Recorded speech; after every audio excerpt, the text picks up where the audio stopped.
The God who gave us life gave us liberty at the same time. The hand of force may destroy, but cannot disjoin them. Thomas Jefferson of Virginia, Secretary of State, Vice President and President of the United States, Declaration of Independence, author and signer, guest essayist Tony Williams.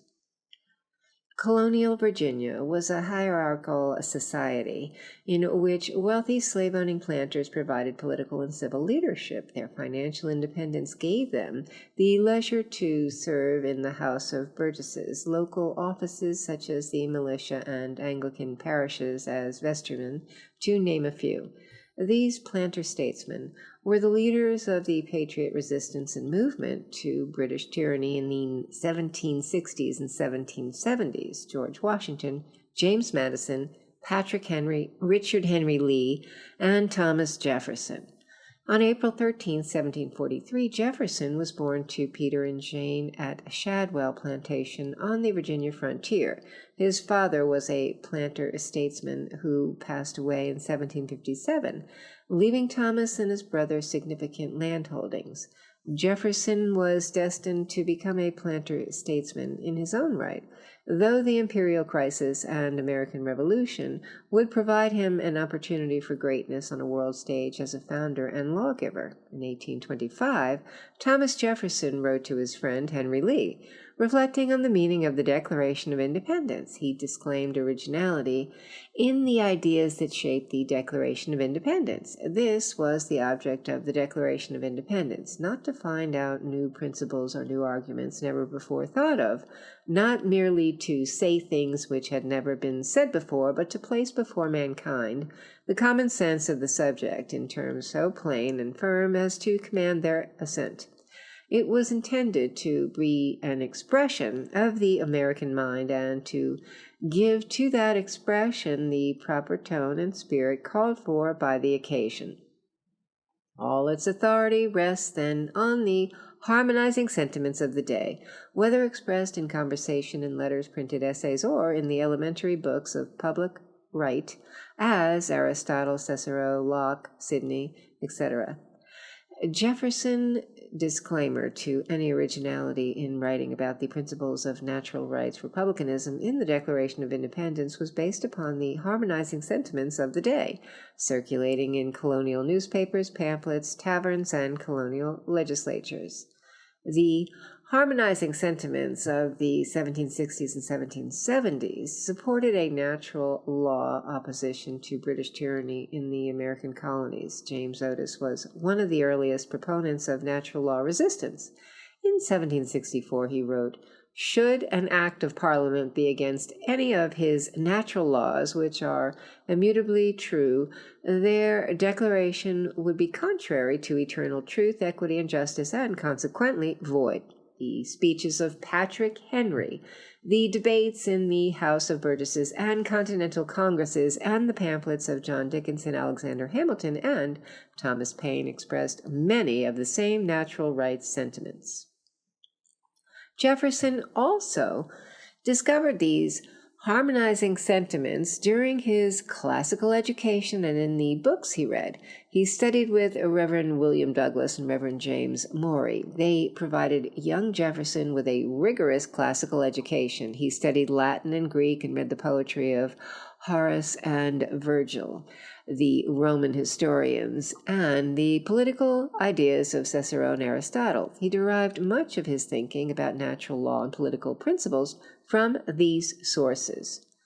During his time with these tutors, Jefferson did not neglect his study of modern languages and political thought. He learned French and began his reading in the thinkers of the Enlightenment, such as John Locke. He continued his study of the Enlightenment, especially the ideas of the Scottish Enlightenment, when he went to the College of William and Mary. While he was at college, he studied and read English law with George Wythe. Jefferson said of his beloved teacher Wythe, "No man ever left behind a character more venerated than George Wythe, and devoted as he was to liberty and the natural and equal rights of man, he might truly be called the Cato of his country." Jefferson's education thus had a strong foundation in the study of natural law and popular government from a variety of traditions, ancient Greece and Rome, the English tradition, the ideas of John Locke and other Enlightenment thinkers, combined with Protestantism, woven together into a rich tapestry. By the mid-1770s, Jefferson was ready to join the arguments of other patriots as a writer and statesman in the Second Continental Congress. In 1774, he authored a pamphlet entitled Summary View of the Rights of British America. He wrote that God was the author of natural rights inherent in each human being. The Americans were a free people claiming their rights as derived from the laws of nature and not as the gift of their chief magistrate, the God who gave us life, gave us liberty at the same time. The hand of force may destroy but cannot disjoin them. At the Second Continental Congress, Jefferson and John Dickinson wrote the Declaration of the Causes and Necessity of Taking Up Arms. Congress resolved, the arms we have been compelled by our enemies to assume we will, in defiance of every hazard, with unabating firmness and perseverance, employ for the preservation of our liberties, being with one mind resolved to die freemen rather than to live as slaves. Almost exactly a year later, the Congress declared independence and the ideas liberty and self-government. On June 7, 1776, Virginian Richard Henry Lee rose in Congress and offered a resolution for independence, that these united colonies are, and of a right ought to be, free and independent states, that they are absolved from all allegiance to the British Crown, and that all political connection between them and the state of Great Britain is, and ought to be, totally dissolved. Congress appointed a committee to draft a Declaration of Independence, including 33-year-old Delegate Jefferson. John Adams later explained why he and the committee asked Jefferson to draft the Declaration of Independence. Among the several reasons, Adams stated, I had a great opinion of the elegance of his pen and none at all of my own. The elegance of Jefferson's writing and of his mind and political thought was deeply rooted in his classical education. The committee submitted the document to Congress, where it was considered, edited, and then adopted on July 4, 1776, enunciating the natural rights principles of the American Republic. The Declaration claimed that the natural rights of all human beings were self-evident truths that were axiomatic and did not need to be proven. They were equally endowed by their Creator with certain unalienable rights, that among these are life, liberty, and the pursuit of happiness. The equality of human beings meant that they were equal in giving consent to their representatives in a republic to govern. All authority flowed from the sovereign people equally. The purpose of that government was to protect the rights of the people, that to secure these rights, governments are instituted among men, deriving their just powers from the consent of the governed. The people had the right to overthrow a government that violated the people's rights with a long train of abuses. Thomas Jefferson's early life and classical education prepared him to author the Declaration of Independence.